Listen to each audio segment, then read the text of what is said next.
Up here on the third chain, all these islands up here inside the shoreline, all the shell that's here. Lots of water that's been in our system again for a little bit, and it's starting to drop out now that we've transitioned away from our full moon. We're in our wild card days, headed toward that new moon, so lots of water's moving out in the afternoons. A lot of water coming back early in the morning. So if you're able to be, and you want to target a particular time frame as far as what kind of water you want to fish in, as far as the depth of it and how much is in here. Early morning, get out in these particular areas up here. You'll have more water in your system, and if you want that falling tide, then just kind of wait for that moon to drop here. That the midday minor is taking place.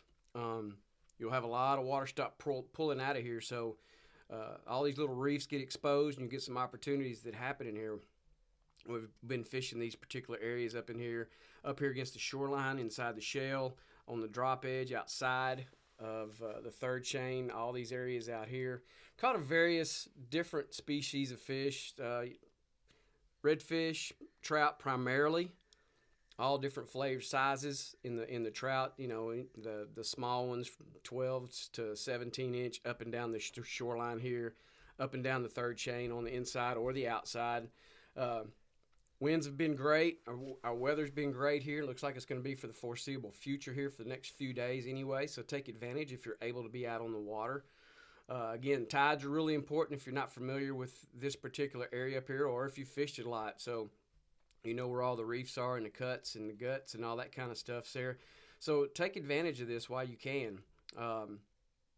Main things that we've been throwing. Burner shad have been really good. It's been lights out for us. Mud minnow, twisted tea, big papa, white ice, bone diamond, firecracker, depending on what the water clarity is. With our low winds, some of this water's been really gin clear, so you want to throw something a little bit more translucent, where the mud minnow and the firecracker have been very good for us.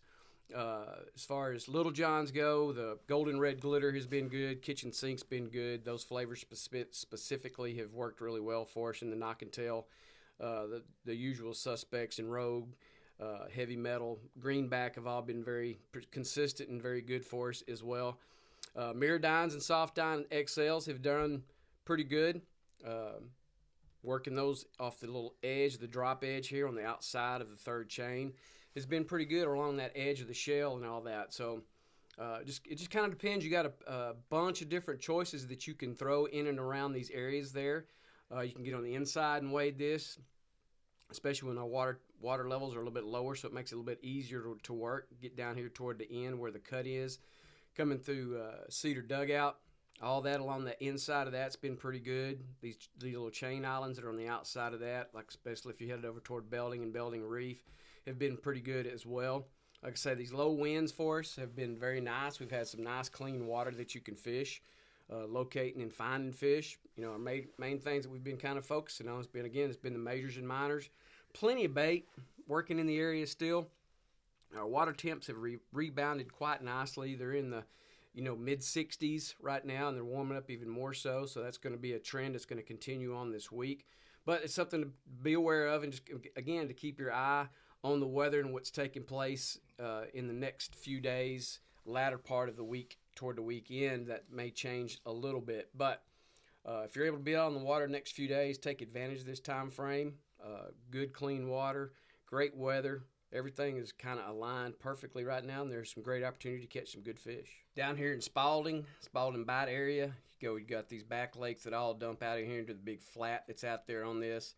Like I say, we've had pretty decent tides early, decent amount of water that's been holding in here for us, but as that moon begins to drop and sucks that water out of here, we've got a big falling tide. We've got a lot of moving water that's coming dumping out of these back lakes. To take advantage of those types of areas like that, you can get yourself aligned perfectly for that and fish the guts. You can fish the edge of the guts with that lot of moving water, the current that comes out of those things. Or if you want to wait a little bit later in the afternoon after that tide is kind of pushed out of there and all the water's kind of dumped out, get out here on the flat that's on this outside of these mouths, and you can wade that, because all that sets up really well. You got the right kind of structure. You got some good grass that's in here. You've got a little bit of scattered shell that's in there. You've got mud that's in there. It's not squishy mud, but it's very manageable. These fish like to kind of hold over those types of areas like that right now. So Another indicator for you to kind of let you know where these fish are kind of hanging out at is look at their belly. If you catch a trout, you catch a redfish, turn their bellies over and look at them. You'll see some sea lice, little bitty small white looking insect thing that's stuck to their bellies, and that just kind of is a great indicator, lets you know that those fish are hanging closer to the bottom. So that gives you your target range on where you need to work. So if you're going to throw a suspended bait, you can allow that thing to get down there closer to that edge or to the bottom. If you're throwing plastics, you want to bounce that thing off the bottom or burn that thing across there just above the bottom area. Lots of different great opportunities that you can see working these shorelines here. That comes out of Spalding. Work on this again, this deeper edge. You got some shell pockets that are out here in some of these areas. Then you can get all the way down to the fingers of Carlos. And all these fingers, they're starting to expose themselves in the afternoons. With that water that dumps out, you can get in these guts here.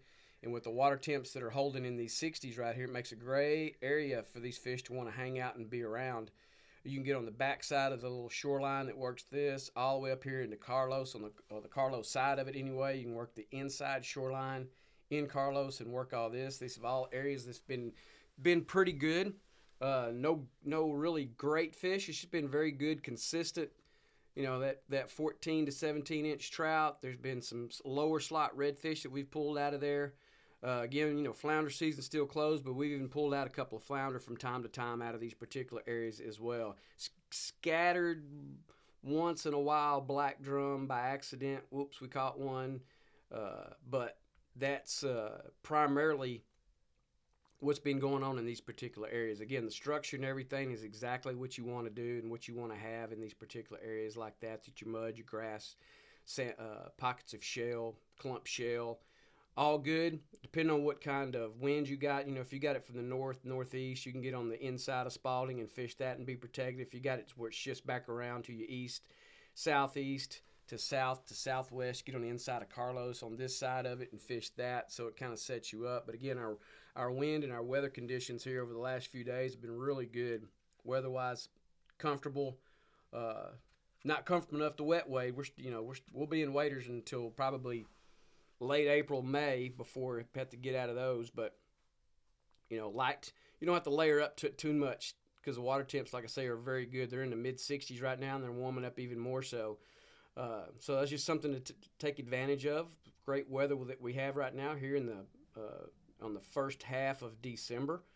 It's very nice to be able to do that. So, again, same things that we've been working here. Soft dine XLs, burner shad, in the same flavors of what I mentioned earlier, mud minnow, the firecracker, supernatural. It's been very good flavor as well. Big Papa, twisted tea, white ice, bone diamond. All those flavors have been very good for us. Color X occasionally has been pretty good. Those flavors have been good. And the same in the original sizes of down south has worked well for us.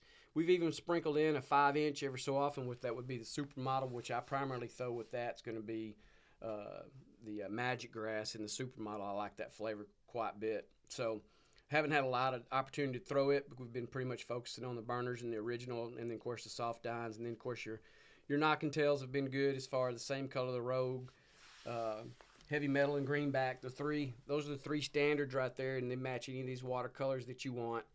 Catch fish on those and be very good with that. The Marker 54 jerk shrimp, I have not thrown very much of it, but it still, if you can find these areas against this grass, salt grass that's in there, throw that up in there and just kind of work those edges with that jerk shrimp if that's what you so choose to do. Like I say, we've had great conditions that have been in here. Majors and minors have been a major factor for us. Big falling tides in the afternoons. So these particular areas have done well holding fish for us and locate and find some quality fish. Over here in St. Charles, this whole shoreline across from the boat ramp, straight across from the boat ramp, you get on that shoreline there, just down from Bird Point here in St. Charles Bay. You head up toward Egg Point, Boy Scout Camp, Big and Little Sharp, down in Cavasso Creek, Little Devil Bayou, all those areas back in there, all these shorelines. Depending on what winds you have, we've had north, northeast, north, northwest, east. So they've kind of set up. We've been setting up on the inside of Egg, working back down toward East Pocket area, all that back that way. And get up there in the Boy Scout camp area. Work down those shorelines there if it kind of sets up for you. Again, with the light winds that we've had, all that area has been pretty good. Cavasso, Boy Scout camp area, that whole shoreline all the way up to Egg Point, all and around that area has been good. Over here on Big and Little Sharp, that whole flat out there has been pretty decent. We've caught some decent fish out there, primarily redfish there, and a few scattered trout, nothing great. But nonetheless, we've caught some fish that's on it. Fishing this edge all the way down here in Cowchip. All this area out here has been pretty good as well, off on a little bit deeper water, fishing the soft dines or mirrodine, either one. Suspended baits, corkies if you so choose. Double Ds have been pretty good in some of these areas. Cavasso's been all right. It's kind of been hit or miss for us in there, but we stay after it. And, you can say you can work some fish and find some fish in there. It's been okay for the most part, but all these areas in there are easy to get to. They're not terribly far apart, so if you're not locating them in one particular area, you can probably locate them somewhere else in some of those areas that I've already mentioned. So just kind of work and just kind of put you a plan together. Work that plan, stay with it. Like I say, these next few days are going to be great for your fishing if you're able to be out on the water. This whole shoreline up here toward Ernest Point, all this area around here has been pretty good for us. Again, working a little bit deeper edge. We've been working the earlier mornings, so we've had more water in our system there. So, thigh to waist deep water in some particular areas, and we've located fish hanging out there on that deeper edge has been good for us. Primarily trout. Other areas have yielded more redfish. An occasional, black drum that comes sneaking in there for us, but those are the main things that we've really caught and found in here is reds and trout in that area. Again, majors and minors has been the main thing that we've worked on in these particular areas. It's been setting up for you well. You got majors in the morning right now. We got midday minors, so that bite kind of tapers off for you mid-morning. So just get ready to work that minor, and that production will come back for you. At least you'll have some more opportunities anyway. Again, burner shad's been good for us. Again, we're in the wild card days, so make sure that you have a bunch of different choices. One day the burner shad may be lighting it up. The next day they don't want it. Then go to the original size or maybe even the supermodel. So it's been kind of weird like that. But nonetheless, we have a plan in place, and we're sticking to that, and we work that, and it let the fish dictate to us what they want.